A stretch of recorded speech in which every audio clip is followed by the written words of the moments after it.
হোসেনপুরে আমন ধান কাটা মাড়াইয়ে ব্যস্ত কৃষক। কিশোরগঞ্জের হোসেনপুরে আমন ধান কাটা ও মাড়াইয়ে ব্যস্ত সময় পার করছেন কৃষকরা। ধানের উৎপাদন ভালো হয় এবং বাজারের দাম ভালো থাকায় খুশি কৃষকরা। হোসেনপুরে বিভিন্ন ইউনিয়নে আমন ক্ষেত ঘুরে দেখা যায় মাঠে ছড়িয়ে ছিটিয়ে আছে কেটে রাখা সোনালী রঙের দানা। ধান কেটে আটি বেঁধে সপ্তাহখানে খোলা মাঠে ফেলে রাখছেন কৃষকরা। দূর থেকে দেখতে যে কারণে মনে হবে মাঠে যেন সোনা ছড়িয়ে রয়েছে। পরে কৃষকরা ধানের সঙ্গে খড় শুকিয়ে তা বাড়িতে নিয়ে যাচ্ছে। চলতি আমন মৌসুমে বর্ষা পানি পর্যাপ্ত ছিল। ধান কাটা ও মাড়াইয়ে বিঘা প্রতি খরচ হচ্ছে কৃষকের 4 থেকে 5,000 টাকা। যদিও এখন ধানের দাম বাজারে অনেক ভালো, তাই লাভের মুখ দেখবেন আমন চাষিরা। উপজেলার বন্দি ইউনিয়নের জগদর গ্রামের কৃষক নিজামুদ্দিন বলেন, জমিন করলাম আল্লাহর মত, ফসল ভালো আল্লাহর মত। কটে ধান হয়েছে?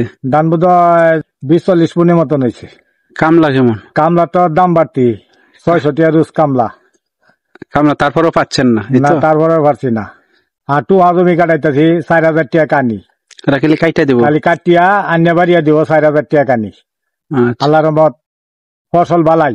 এবার আমি 4 বিঘা জমিতে আমন চাষ করেছি। আশানুরূপ ফলন হয়েছে।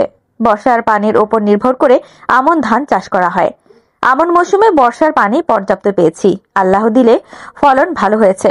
কৃষক বাবুল বলেন, মানে কাটাতে 5 মণ ধরেছি। কাটা কানিতে কত? মানে 35% কত? 35% মনে করো এই 20 মণ। 20 মণ ধান হয়েছে। হ্যাঁ, জমি জমা তো প্রায় 80% কাইটা পালাইছেন। হ্যাঁ, শেষের পথে। কামলার দর বেশি আর কি। কামলার দর বেশি তোমার এই এক কানি এই 5,000 টাকা। কাইটা দিব? কাইটা বাসায় নিয়ে দিব না? কাইটা দিব? বাসায় নিয়ে দিব।